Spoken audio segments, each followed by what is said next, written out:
We're going to calculate the area under the exponential function from 0 to 1. Let's estimate that first. I say it's a little bit more than 1. Maybe a lot more than 1. Because this entire graph is above 1. It starts at 1 and then goes up and reaches the value at 1. It reaches the value of e. Obviously this is 1. And obviously my axes are not scaled the same way. Because if this is 1, then e is actually 2.71828. 2.718. Right, so anyway, it goes from 1 to almost 3, and it goes from 0 to 1. So the integral will be less than 3. I'm guessing, again, once again, somewhere around 2. Okay, that's good to know. That's good to have in mind. So let's once again write down the integral we're trying to evaluate. So now we have to think of a function whose derivative is e to the x. Yes, isn't that the best one? Yeah. Yes. So I'm going to write e to the x. E to the x. Once again, it's just one example. I'm wondering if it's the correct one because as we've already established that adding any constant would give us another antiderivative. So we want to choose the right one. Once again, we want to choose the one that corresponds to 0 at 0. And if we just took this, we'd be off because e to the 0 is 1. So so at 0, this function equals 1. And we need 1 that equals 0. We need to subtract 1. So the right way to do it, and actually I'm not going to subtract 1, I'm going to write minus. And it's going to, I will essentially write 1 here, but I'll write it in a different way. Because you see what the recipe is. It's whatever we get here, we need to evaluate its value at 0 and then subtract that value. Does that make sense? That's all we're doing. So I'm actually going to write minus e to the 0. Yes, it's 1, but this reminds me of how I got it. I basically looked at what this function gives us at 0, and then I subtracted it so that it gives me 0 at 0. And this would work from anywhere to anywhere, which is what we'll do in the next example. So now that I've reminded myself where I got the 1 from, it's going to be e to the x minus 1. Okay, that's the right antiderivative. There are many antiderivatives, but this is the only one that corresponds to this area starting from 0. And so the answer is, plugging in 1 is e to the 1 minus 1. E to the 1 is e. There is no way to simplify it. It's the number that it is, and that's the answer. And so, indeed, just below 2. This is just below 3, this is just below 2. So our estimate was correct. Always good to try and guess that to begin. Because this function gives me the area from 0 to 1. So, if I want to evaluate the area from 0 to 5, I would plug in 5 for x. If I wanted to evaluate the area from 0 to 10, I would plug in 10. We wanted to evaluate the area from 0 to 1, so I plugged in 1. So my answer was e to the 1, e, minus 1. So I didn't subtract a new minus 1. I just brought the minus 1 from here to there. So going from here, which is the answer for any x whatsoever, to here, which is the answer specifically for x equals 1, all I did was plug in 1 into this expression. So all this is plugging in 1 for x. Does that answer your question? Yeah. Okay. Okay, so our next problem is to find the area under the exponential curve from 1 to 2 of e to 5x. And the point of this exercise is to introduce two new elements. First of all, we're not going from 0, we're going from 1 to 2. Not much of a change. And the other one is to put in this 5 which will really give you a great example of how integration works psychologically. That prescription that I gave you of making an intelligent guess and then making the right adjustment to your guess. So what we need to evaluate is this integral. Do you see how here I'm writing x, and then as I'm working it out, I'm writing t? Well, that's because I'm really not paying attention to what this variable is. It's called the variable of integration. It's almost not in the expression. Some people call it the dummy variable for that reason. This is a number. Even though x appears in this expression, the whole thing doesn't depend on x. It's just a number.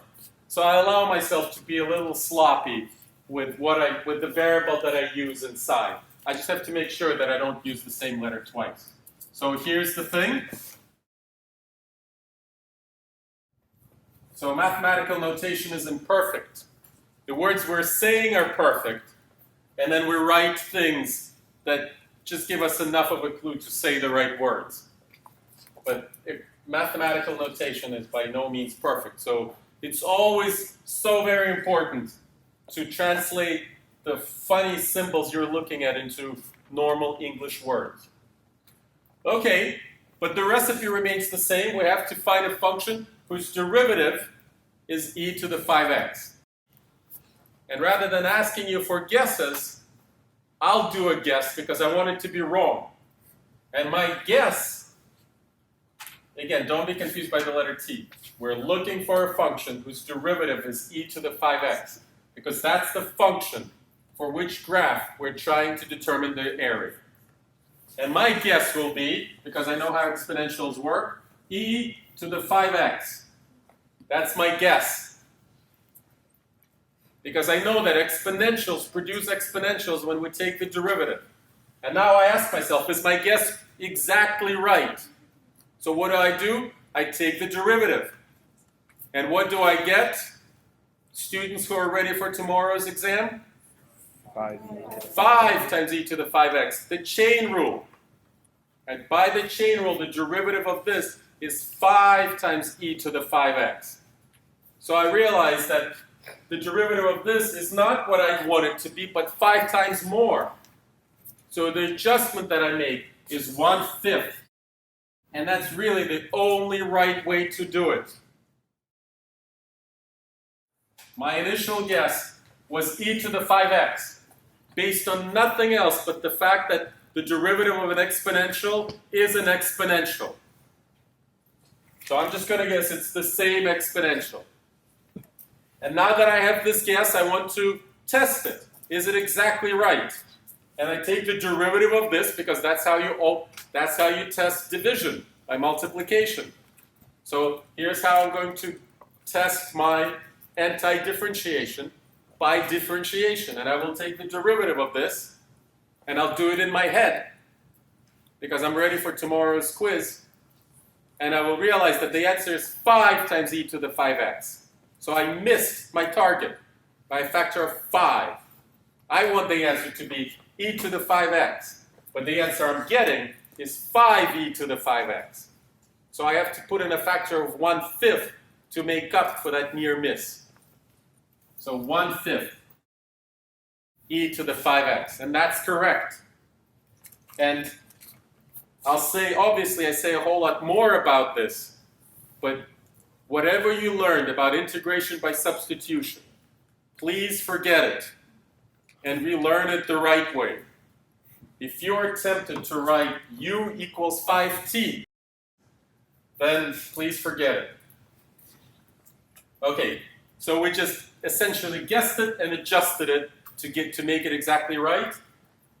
1/5 e to the 5x, and now once again we can add any constant we want. So which one will we add? We'll add the constant so that at the value 1, right, because we're now after this area. So the constant that we will add here, which by the way is called the constant of integration. Integration means finding antiderivatives. Where you're doing the antiderivative, there is always that floating constant. Why? Because differentiation always kills it. Its value at 1 should be 0. And its value at 1, as it stands right now, is 1/5 e to the 5. So I need to subtract that, add minus that, which is basically subtracting the value of this at 1. Should I write times 1? No, I think this is fine. Just e to the 5, but it came from being e to the 5 times 1. I couldn't resist. E to the 5 times 1. Okay? All right? So now we have our answer for any x, but we're being asked for a specific x, from 1 to 2. Not from 1 to any x, from 1 to 2. So now we have to plug in 2, and we get 1. Let me just say what we get. 1/5 e to the 10 minus 1/5 e to the 5. Maybe I'll factor out the 1/5. I think that's appropriate. We have solved our third integration problem. I will now make 3 points.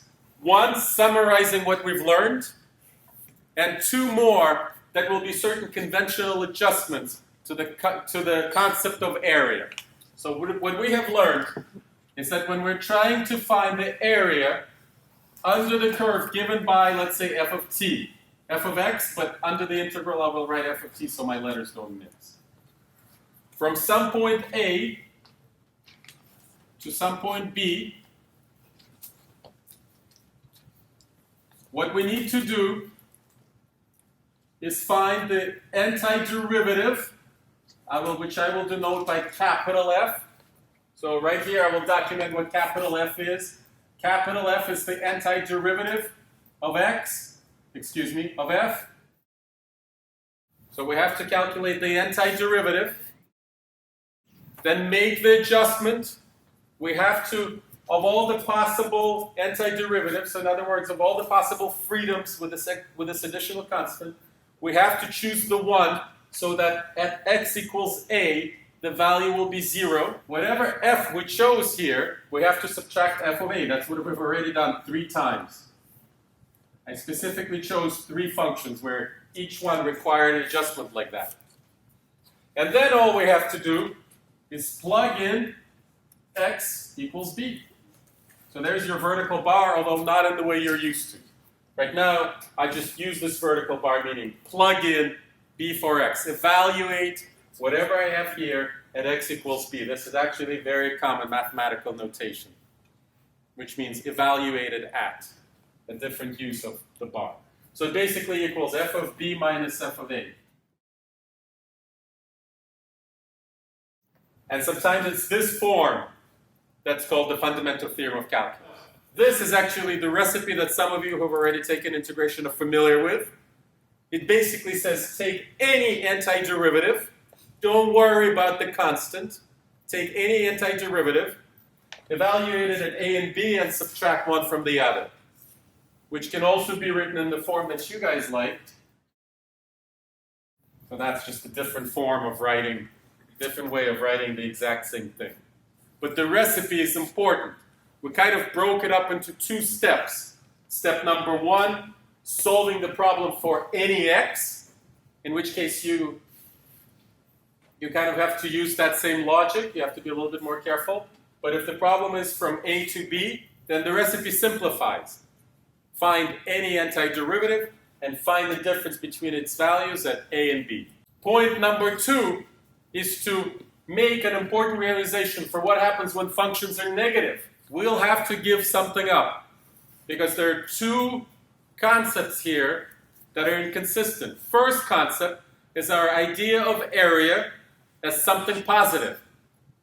Like, what's the area of your apartment? 300 square feet, right? You will never say minus 300 square feet as a positive quantity. On the other hand, we just established that the rate of change of area under the curve, when you heard the word area, you always thought of a positive number. But if you consider this area, in our previous discussion, when we talked about the rate of change of this area as x changes, even though in that case we considered a positive function, we established that that rate of change equals the value of the function. But here it's negative. The function is negative, so the rate of change in the area is negative. So there's a contradiction. The area is growing, you guys agree with me? Yet its derivative is negative, according to what we call the fundamental theorem of calculus, which sounds important, doesn't it? So we have to give something up. We either have to give up the fundamental theorem of calculus in the form that we know it, and say that if a function is negative, then the whole thing is minus. Or we can say, well, let's just call the area under the x-axis negative. So now area becomes a signed area. Instead of being our conventional area, we have to agree on area being a signed quantity. And that's what mathematicians decided to do, because that preserves the fundamental theorem of calculus in the form that we discovered it, where we can say that the rate of change of the area under the curve, under a graph, equals the value of the function. So in order to preserve that very simple statement and make it universal, we need to agree that area under the curve is negative. So if it goes like this, and this area is positive, and this area is negative. So in calculus, when we talk about areas, we talk about signed areas. But on a test, or on a calculus AP test, you might be asked, what's the area between this loop of the sine function and the x-axis? And in that case, when they're asking you a geometric question, you have to provide a geometric answer, which is a positive number. A geometric answer, which is a positive number. So straight up calculus would give you a negative number in this case, and then it's up to you to flip it and make it positive. So you have to be quick on your feet and answer the question that you're being asked. So sometimes you're asked for geometric area, and then it's up to you to use calculus to get a negative signed area, and then flip it, or whatever. So just be flexible, and just be careful about it, that's all. But for us in this course, I'll try not to ask you tricky questions like this. Area is from now on a signed area. And when you get to linear algebra, which I hope you all will, you'll realize just how great this idea is in so many ways. So there are many other areas and volumes that have signs associated with them. One more thing we need to realize is, suppose I asked you for area here, but not from 1 to 2, but from 2 to 1. And you would say, well, gee, it's the same thing. I'm looking at the same area. So suppose the question had been this. But then think about this. If I made now this into x, so the right limit, which I put at the bottom, is now 2. It's the higher one. And the lower one I'm allowing to be flexible. Then tell me, what's happening to this area as x increasing? In other words, as this point moves towards the 2, the area is getting smaller. But if we were to obey the fundamental theorem of calculus, that derivative would still be e to the x. Because that's what we said, the rate of change with respect to the upper limit equals the value of the function. So you just said the area is getting smaller, yet its derivative is positive. Another contradiction in sign. So what we have to agree is that if the limits are such that the upper limit is the lower number and the lower limit is the higher number, then the derivative also counts as negative. Just so that the fundamental theorem of calculus can survive. And so what's usually written, which captures everything, is that the integral from a to b of f of t dt equals minus the integral from b to a. So when you basically says, when you switch the limits of integration, we'll agree that the area changes sign. This is not a truth. This is a matter of convention. So these two additional sign conventions are put in to make the fundamental theorem of calculus universally true.